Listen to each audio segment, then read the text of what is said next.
오늘 우리는 7가지 이 죄악들을 살펴보면서 그 중에서 허영에 대해서 생각을 해보려고 합니다. 허영이 무슨 뜻이죠? 한자로 보니까 빌허, 비다, 비어있다, 이 빌허자하고 이 영의 영자, 명예할 때 이 영의 영 해가지고 허영, 이렇게 빈 영예라는 뜻이죠. 그런 의미가 있습니다. 한마디로 이제 가짜 영광이다라는 것입니다. 그래서 오늘 정확히 본문에서 말하는 이 헛된 영광, 이거랑 같은 말입니다. 허영, 헛된 영광. 그러니까 헛된 영광을 구하지 말라, 또 허영을 부리지 말라, 이렇게 말씀을 할 수가 있습니다. 이 허영은 인간의 어떤 본능 가운데 있어서 사실 뭐 어린아이나 어른이나 다 가지고 있습니다.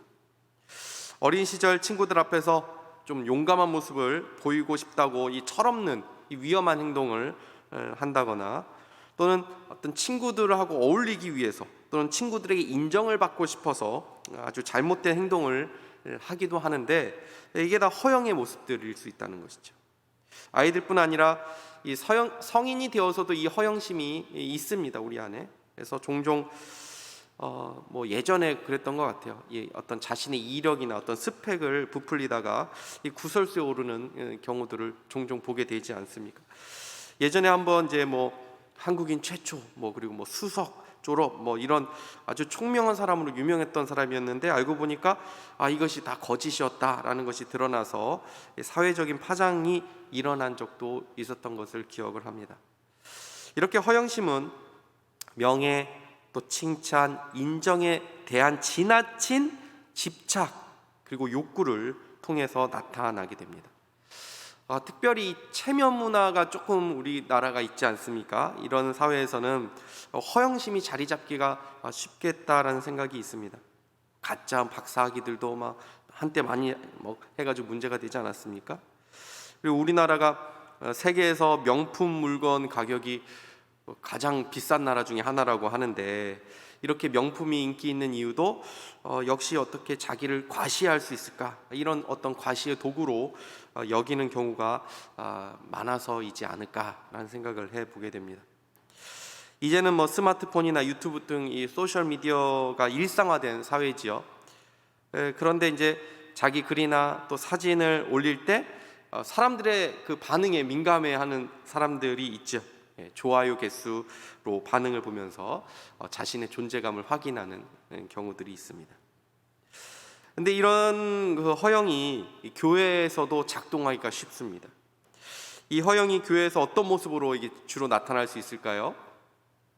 외식과 위선으로 나타나기가 쉽습니다. 성경에서 외식과 위선의 가장 대표적인 인물로 이 바리새인과 서기관들을 많이 꼽지 않습니까?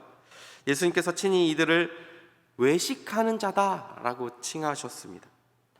사실 우리들이 바리새인과 서기관들을 좀 이렇게 폄훼하는 그런 시선이 있지만, 사실 바리새인과 서기관들은 굉장히 신앙적인 열심이 있는 존경스러운 사람들이었습니다.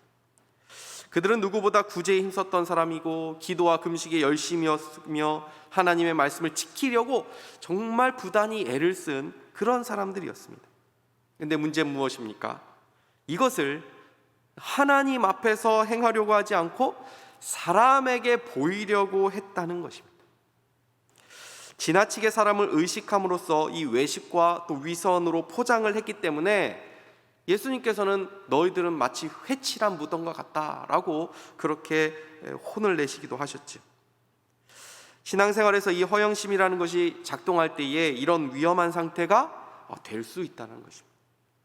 사실 뭐 기도, 금식, 구제, 이거 얼마나 참 하나님 앞에서 귀하고 거룩한 일들입니까? 우리가 그것을 정말 열심히 해야 되는 사람들 아닙니까? 그런데 그런 거룩한 일들을 행하는 순간에서조차도 우리의 허영심이 발동되기가 쉽다라는 것입니다.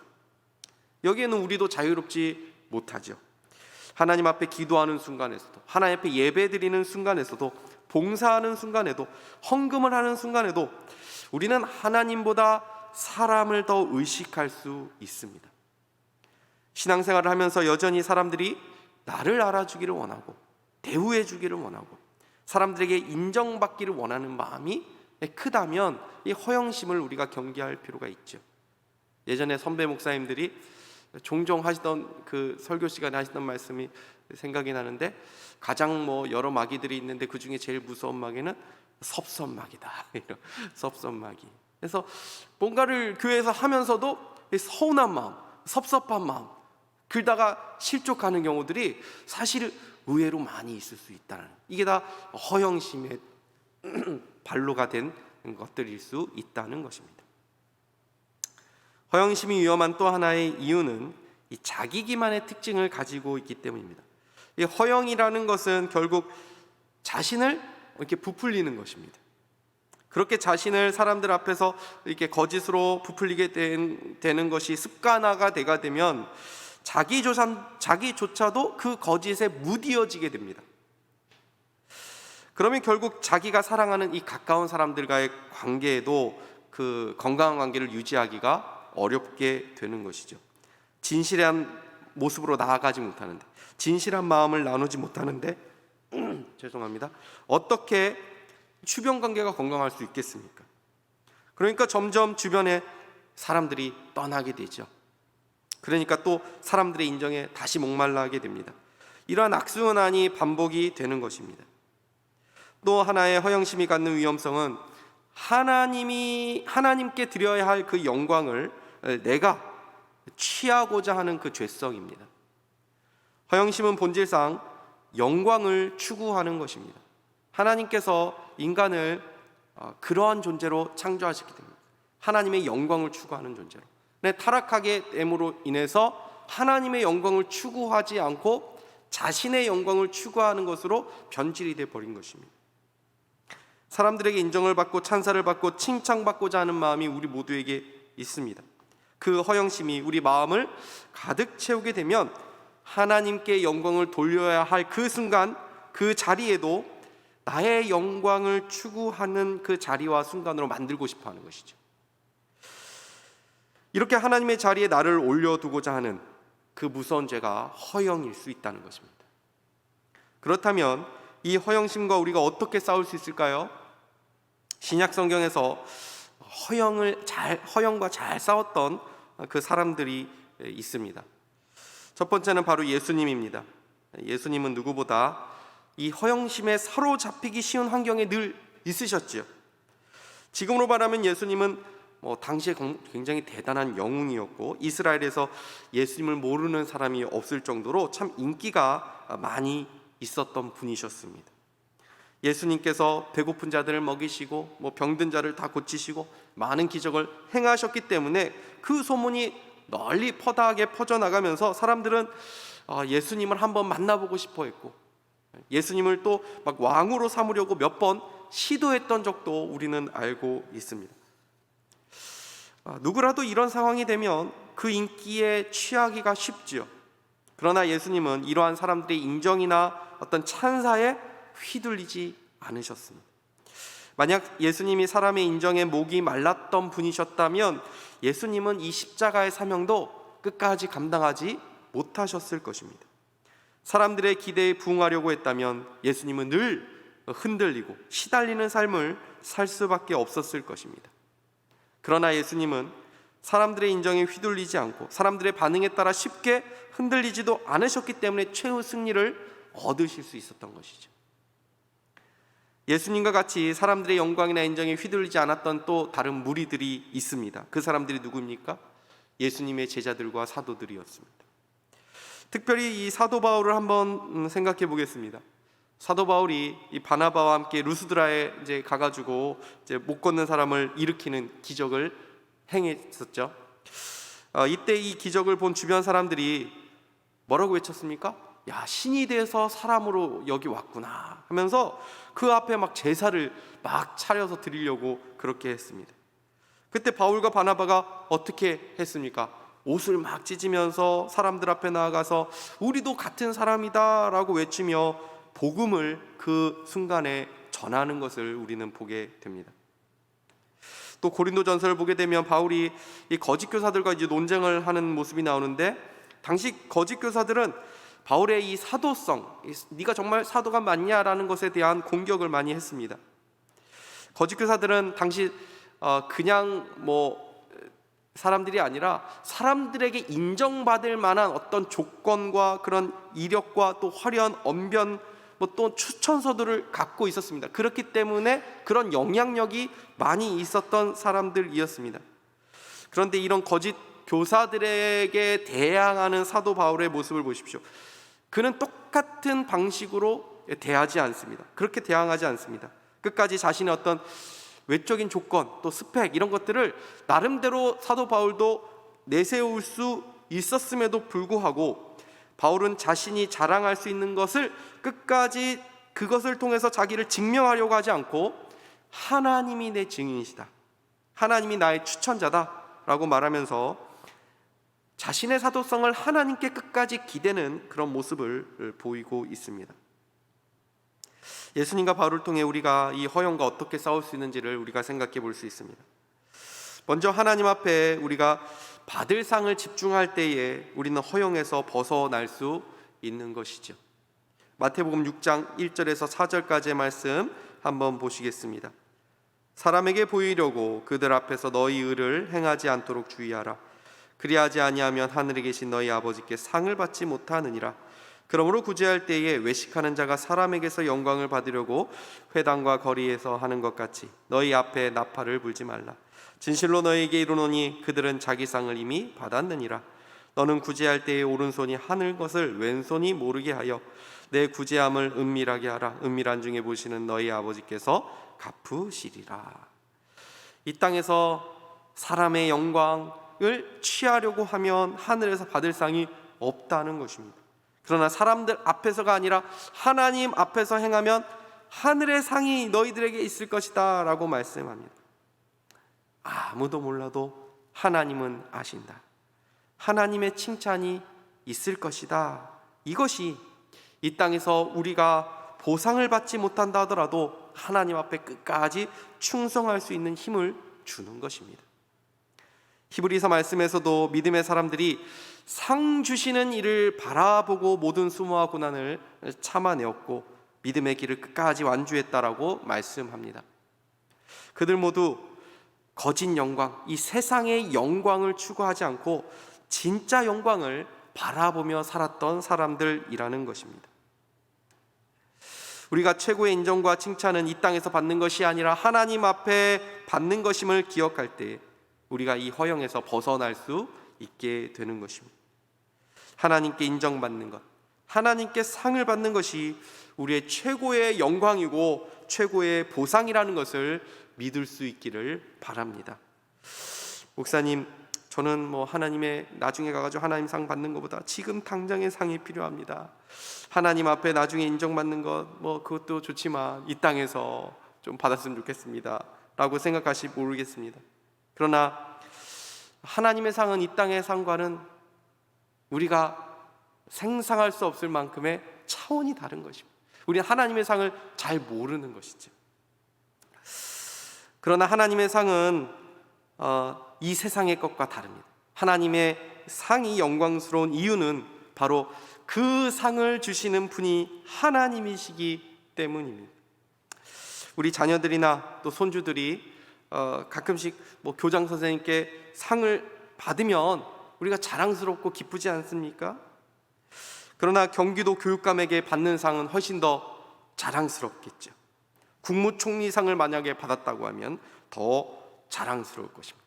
대통령상을 받았다 그러면 더 영광스럽겠죠.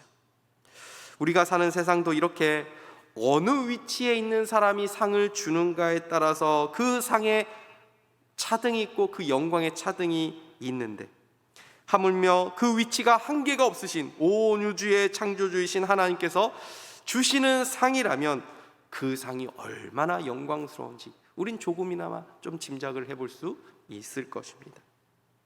성경의 사도들과 제자들은 모두 이 하나님의 인정과 칭찬이라고 하는 참된 영광을 추구한 사람들이었습니다. 예수님도 사람의 인정이 아니라 하나님의 영광을 구했기 때문에 끝까지 이 십자가의 길을 가실 수 있었던 것이죠. 그 부끄러움을 개의치 않으실 수 있었다는 것입니다. 두 번째는 인간의 영광과 인정을 추구하는 것이 얼마나 헛된 것임을 우리가 생각해 보는 것입니다. 우리는 인간이 얼마나 간사하고 또 의지할 대상이 아닌지를 잘 알고 있습니다. 그래서 예수님도 친히 사람에게 자신의 몸을 의탁하지 않으셨다라고 말씀합니다. 종려가지를 흔들며 예수님의 그 예루살렘 입성을 환호했던 사람들을 우리는 알고 있습니다. 그러나 그 환호가 오래 갔습니까? 그들의 환호는 머지않아 예수를 십자가에 못 박으라고 소리치는 그 저주스러운 목소리로 바뀌고 말았습니다. 그렇게 호언장담하던 예수님의 제자들마저도 예수님을 배신했습니다. 이것이 바로 사람이고 우리들의 모습이라는 것입니다. 사람의 인정을 갈구하는 것이 얼마나 애처롭고 위태로운 일이라는 것을 우리는 알아야 된다는 것입니다. 이것을 알 때 우리는 사람의 인정이나 영광을 추구하지 않게 되는 것입니다. 세 번째는 이 허영과 싸우는 방법은 복음으로 무장을 하는 것입니다. 복음은 하나님이 이미 우리를 인정해 주셨다는 것을 가르쳐 줍니다. 우리가 왜 사람들의 인정에 목말라 합니까? 우리의 정체성과 우리의 존재감을 거기서 확인하고 싶기 때문입니다. 사람은 본능적으로 인정 욕구가 있습니다. 이것을 우리가 부인할 수 없고 제거도 할 수 없습니다. 그러나 그 인정 욕구를 하나님 앞에서 우리는 충만하게 채울 수 있다는 것입니다. 하나님이 우리를 아십니다. 놀라운 것은 하나님이 우리를 다 아시면서까지도 우리를 사랑하신다는 것입니다.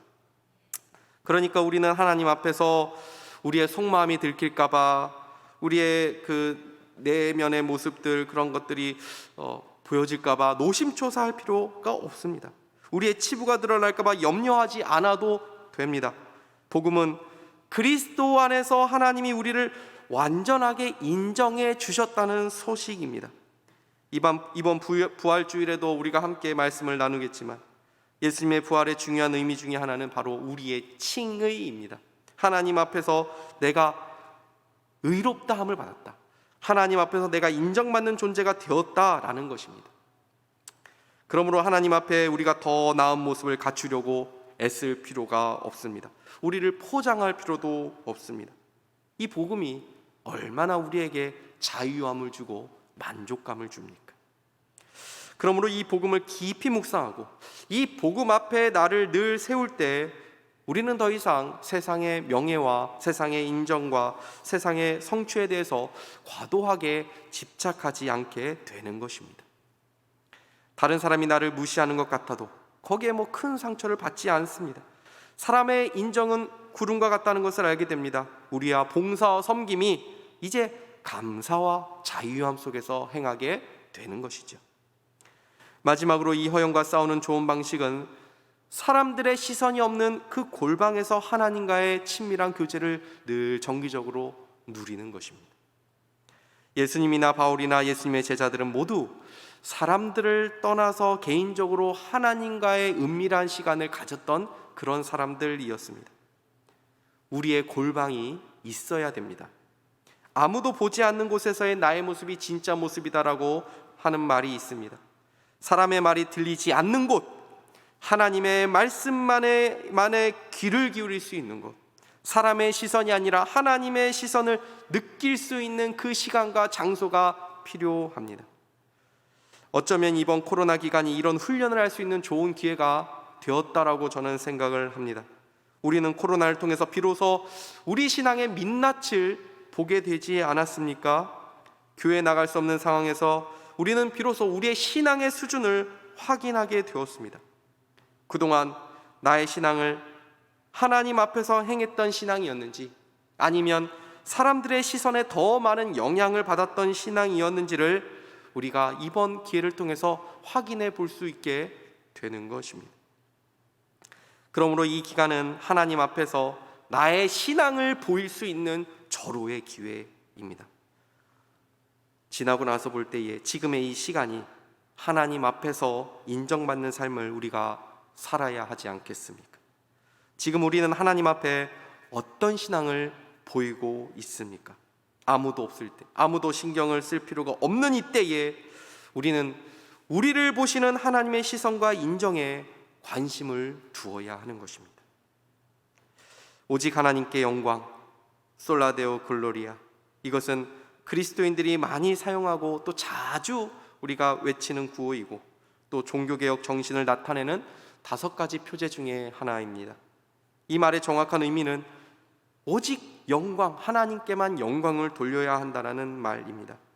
우리와 우리 교회가 하나님의 영광만을 구하고 복음 안에서 참된 자유함을 다 누릴 수 있는 그런 교회가 될 수 있기를 바랍니다.